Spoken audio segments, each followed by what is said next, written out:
চলতি মৌসুমে অতিরিক্ত বৃষ্টির কারণে সবজি চাষে বড় ধরনের বিপর্যয় দেখা দিয়েছে ধামরাইয়ে। ক্ষতিগ্রস্ত হয়েছে পেঁপে, ধুন্দুল, পটল, মরিচ, শসা, করলা, লাউসহ বিভিন্ন ধরনের সবজির ক্ষেত। গাছ মরে যাওয়ায় মাঠের পর মাঠ পরিণত হয়েছে বিরান ভূমিতে। এতে ব্যাপক ক্ষতির মুখে পড়েছেন প্রান্তিক চাষিরা।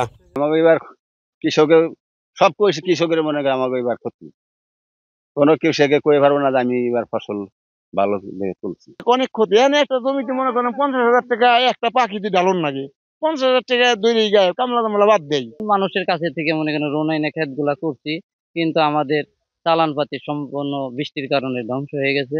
তরকারি ক্ষেত, বটবটি, পাইনা কদু, মিষ্টি লাউ, পেঁপে ক্ষেত, বৃষ্টির কারণে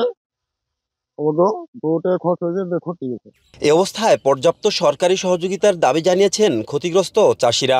যদিও উপজেলা কৃষি বিভাগ বলছে, প্রযুক্তিগত সহায়তার পাশাপাশি ক্ষতিগ্রস্ত কৃষকদের প্রণোদনার আওতায় নিয়ে এসে সহায়তা করা হবে।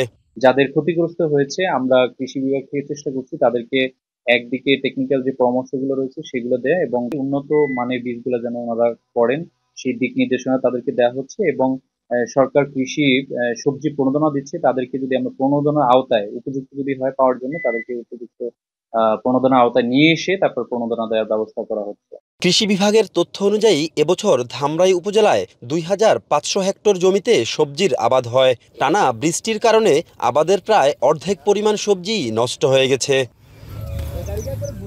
হুমায়ুন কবির, এখন, সাভার।